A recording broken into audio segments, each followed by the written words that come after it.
actually at present also, this is all a part of, I would say, what I talked on the Green Revolution. But the next revolution, which is already underway, 175 million hectares under that revolution is already there under different crops, is the gene revolution, the GMO question. And if you look at last decade, the biggest revolution if in India has taken place in any crop is cotton. And cotton, 2002-03, the Government of India statistics is the production was 8.6 million bales. The Cotton Advisory Committee, the Cotton Advisory Board number was 13.6 million bales. Today we are producing about 36 million bales of cotton and exporting about 10 to 13 million bales of cotton. We are the second largest exporter of cotton in the world from nowhere.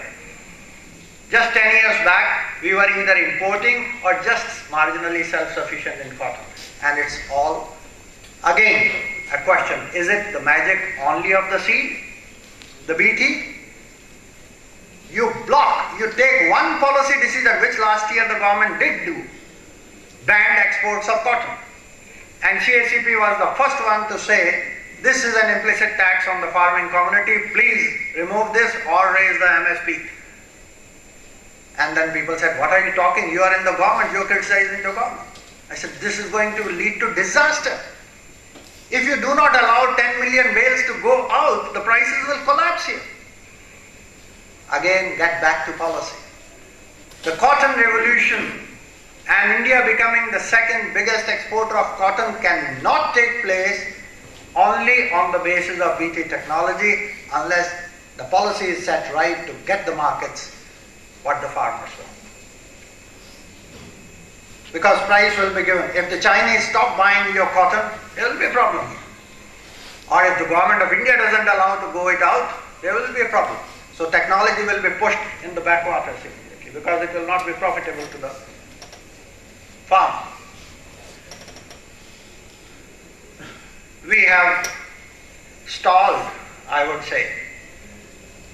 We went into hibernation when the BT brinjal case came. There are debates on that question. Time doesn't allow, but maybe in discussion we can take it.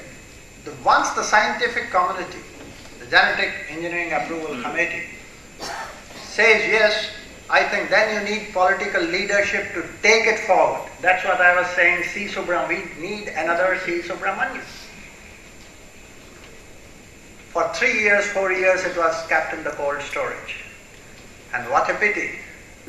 Same level of food safety tests Bangladesh has done, and Bangladesh just, I think, 2 months back has released it for commercial production.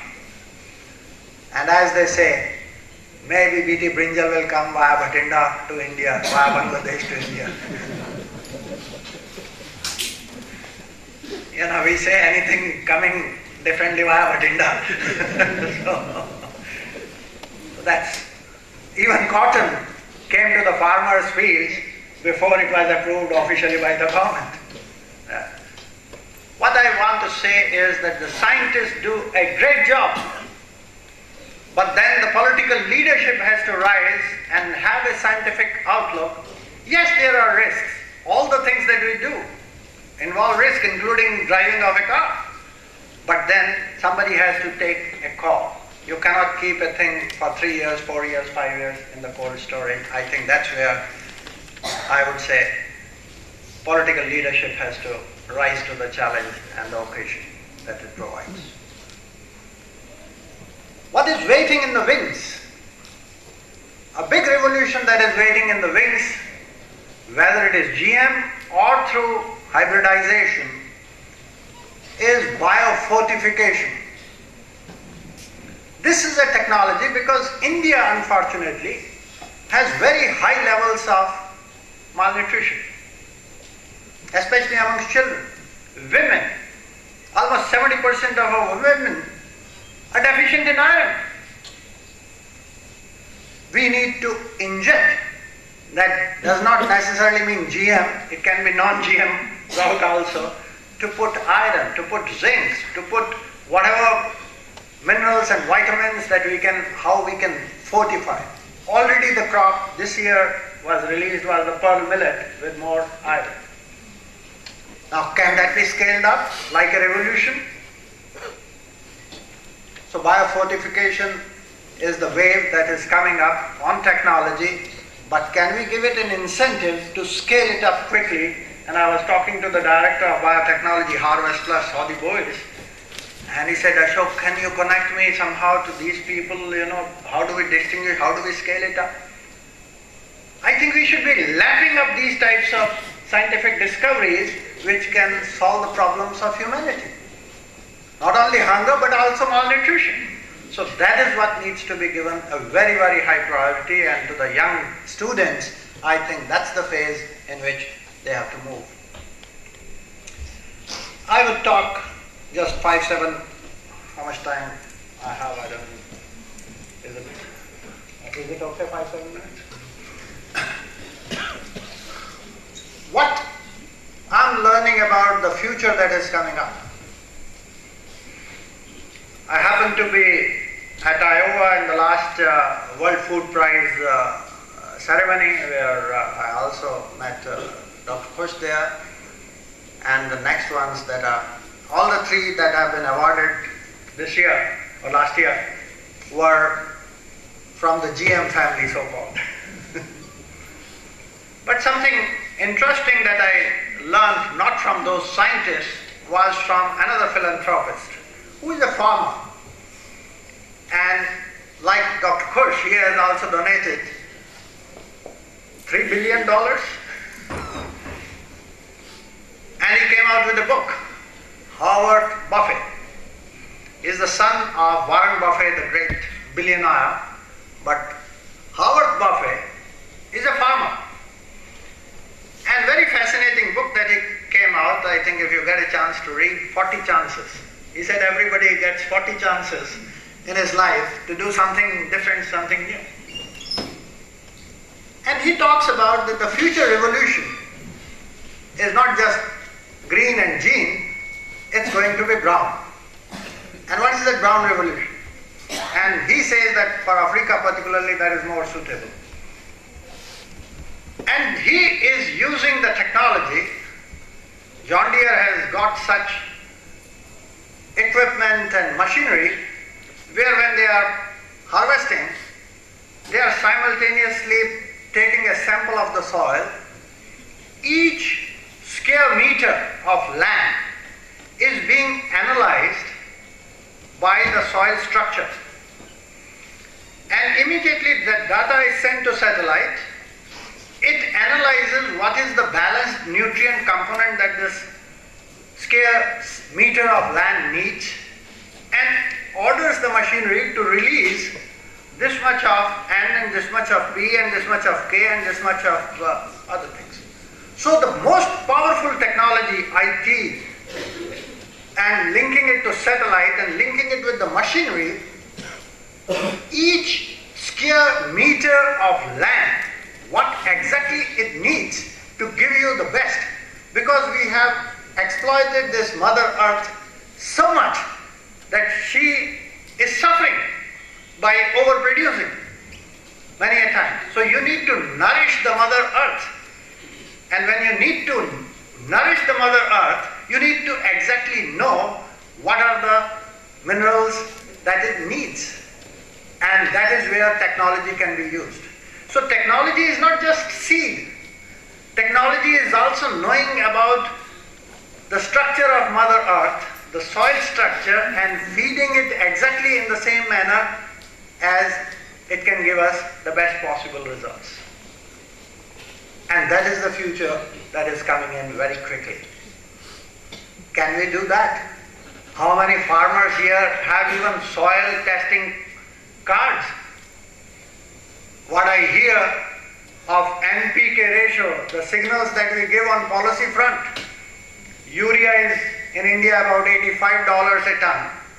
All the world over it is $300 plus a ton. And our farmers use so much of urea, it gives greenery to the plant without the grain. So NPK ratio, which I'm told should be 4:2:1, in Punjab it's like 20 plus is to 6 is to 1. Punjab, Haryana totally out of line with the nutrient balance. I think it should be a compulsion. Now, how do we incentivize farmers to get this thing done? And we were working out, we have been saying, oh, this power subsidy or fertilizer subsidy or irrigation subsidy, is there a solution? Scientists all say, oh, diversification will not happen unless we do streamline these things. But political masters say, sorry, we cannot raise these prices. Now, can we do an innovative policy solution which is a win-win situation for the political masters, for the farmers and the scientists? In China, they were facing a similar situation, and what did they try? They are still experimenting on that. They said, okay, farmer today is consuming so much of water, let us say 100 units. And scientists feel this is too much, it is not needed for the plant. You can save at least 30% easily without giving up your production. Now, if you save 30%, that means augmenting 30%. What will be the cost if you want 30% more water? Can you give that saving? If you tell the farmer to save and I will give you 10,000 rupees for saving this because it costs me even more to produce that 30 extra. So if you give an incentive to the farmer for saving whatever fertilizer consumption he saves, how much subsidy we are giving? Can't we give 75% of that to the farmer? And tell him, use only this, that is what is needed. So if you give more money to the farmer to save, then you are doing innovation in policy. The scientists otherwise will keep on telling you, you don't need this much fertilizer, or you need more of P with this, or more of K with this, or do this. So we need to innovate on the policy front to make it work. Only then it can be a revolution. Last, I've talked about largely agriculture, which you feel is wheat and rice. Because sitting in Punjab, we think agriculture means only grains or cereals. Cereals do not account for more than 20% of the value of agriculture output in this country. So the future of agriculture and accelerating growth in agriculture is not going to come from cereals. It is going to come from high value agriculture, that is more of fruits, vegetables, milk, dairy, poultry and fish. Because that is what people are going to eat more and more. And you need different technologies there. You need technologies, and that whole thing has to change from farming to a value chain approach. The agriculture of tomorrow cannot be considered as farming alone.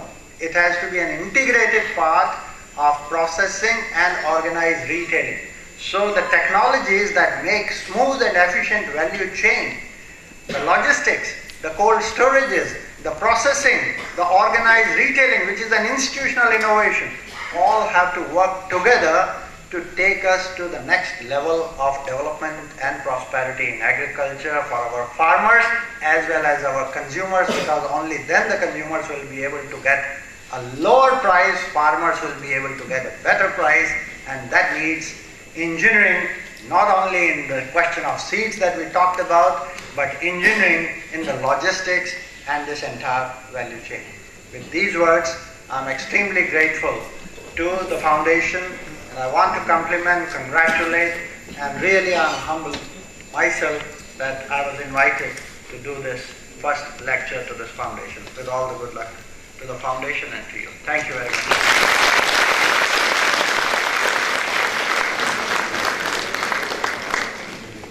Friends, ladies and gentlemen, and dear students, you have listened to a very prominent economist of the country, for whom I have very high regards. and his depth and spread of thinking is very comprehensive. So this is to initiate the discussions. It's better now invite the questions and take the discussions further. Thank you very much for listening to me. I must thank first Professor Joel for a detailed sort of comments on the presentation and his own views on many of the things which are very critical. I'll take up some of them as a part of the questions that you have put in. And if you permit me, I'll not go in the order in which the questions are asked, but I feel the importance of the issue is more critical. Let me start with the question of subsidies and investments. If you look around India and many of the Southeast Asian countries, including China, the resources going to Indian agriculture, public resources, are not less as a percentage of agriculture GDP. I'm talking about public resources. The problem that is there is that they are going where 80-85% of those public resources are going in the form of subsidies, and only 20%, 15% are going as investments in agriculture. Now, in my earlier incarnation, we did some work, solid research, which takes about 6 months to 1 year to do that type of work for one country, and we did it across 5-6 countries. What is the marginal return if you want to put in $1 billion into agriculture through subsidies or through investments? Now, it is very interesting in the case of India, we analyzed over 3 to 4 decades that the marginal return that you get, please note, if you invest in rural roads, it is almost 9 times more than what you will get by giving fertilizer subsidy. Same money spent as fertilizer subsidy vis-a-vis rural roads. Agriculture R&D is the next. Irrigation, even education and health give you much higher returns. The returns are normally 3 times to 9 times more. That means if you spend 100, you may get 300 to 900 more as returns, vis-a-vis if you give the same money as fertilizer subsidy or power subsidy or credit subsidy or whatever. So it's the worst form of resource pouring in that we are doing. Now, a question was asked sometimes then, why our political masters say, in my lifetime, I'm going to go that way. Now, where is the fix? When the scientific community is more or less convinced that the returns are on this side, political masters say the returns are on that side, and the whole thing is about the horizon